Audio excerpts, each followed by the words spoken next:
Je suis Adam, est-ce le premier homme. J'ai vu la beauté du jardin d'Éden, j'ai marché avec Dieu et j'ai goûté aux fruits défendus. Reste avec moi jusqu'à la fin. Écoute l'histoire de notre gloire et de notre chute. Dans la poussière du sol, Dieu façonna un homme. Ses mains divines modelèrent les traits d'Adam, et dans ses narines, il insuffla un souffle de vie. Adam ouvrit les yeux, vit la lumière, le ciel, les arbres, et devant lui, la majesté de Dieu. Sois fécond, multiplie-toi, remplis la terre et domine-la. Je te confie toute cette création. Tu seras le chef des créatures. Donne un nom à chaque être vivant, car je t'ai fait à mon image. Adam nomma lion, biche, aigle, serpent. Chaque animal vint à lui. Il les observa, les toucha, les comprit, et leur donna un nom. Mais aucun de ces êtres n'était comme lui. Aucun ne pouvait être son égal. Un jour, Dieu fit tomber Adam dans un profond sommeil. Il ouvrit son flanc, en retira une côte, et forma une femme. Quand Adam se réveilla, elle était là, belle, douce, vivante. Voici cette fois celle qui est os de mes os et chair de ma chair. On l'appellera femme, car elle a été prise de l'homme. Dieu les bénit tous les deux, leur confiant ensemble le soin du jardin. Adam fit visiter le jardin à Ève.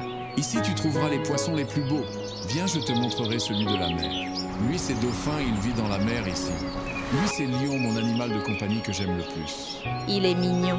Moi aussi, je l'aime. Ève, voici les 4 fleuves dont je te parlais. L'un appelé Pichon, l'autre Guillon, le troisième est Hiddekel, et le quatrième Euphrate. C'est joli, non? Tiens et mange pour voir comment c'est délicieux. C'est délicieux. Dieu nous a tout donné, Ève. Tout est à nous, sauf un seul arbre. Au centre du jardin se trouvait l'arbre de la connaissance du bien et du mal. Adam transmit cet ordre à Ève.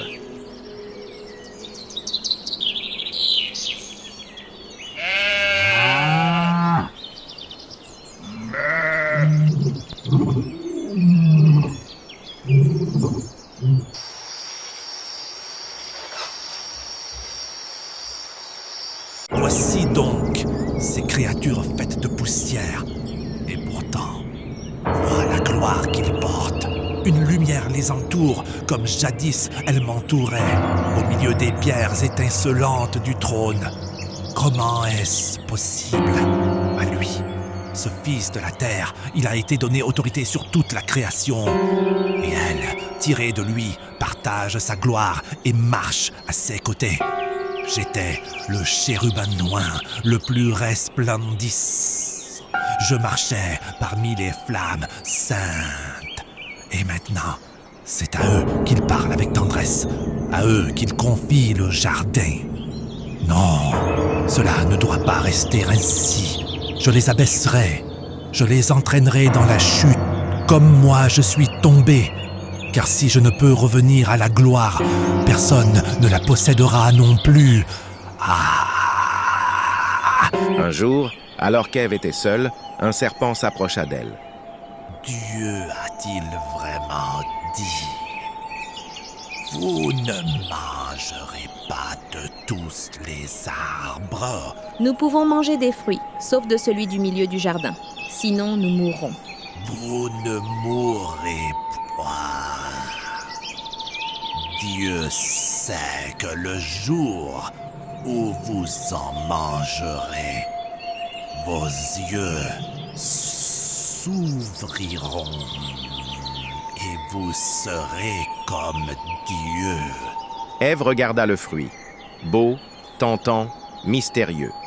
Elle tendit la main, en prit et mangea. Puis elle en donna à Adam, qui était avec elle. Il mangea aussi. Leurs yeux s'ouvrirent. Ils virent qu'ils étaient nus. Remplis de honte, ils cousirent des feuilles de figuier pour se couvrir. Puis, ils entendirent la voix de Dieu, qui marchait dans le jardin. Adam, où es-tu? J'ai entendu ta voix. J'ai eu peur car je suis nu et je me suis caché. Qui t'a révélé que tu étais nu?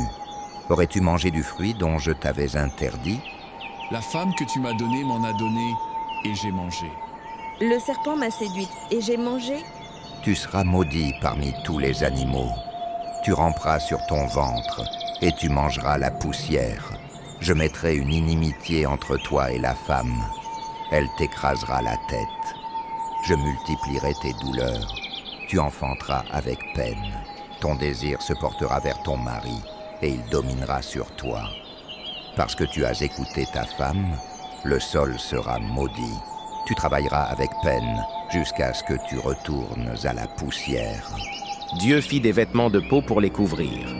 Puis, avec tristesse, il les chassa du jardin. Aux portes de l'Éden, il plaça des chérubins avec des épées flamboyantes pour garder l'accès à l'arbre de vie. Nous avons perdu l'Éden, mais Dieu ne nous a pas abandonnés. Il a promis un jour un sauveur.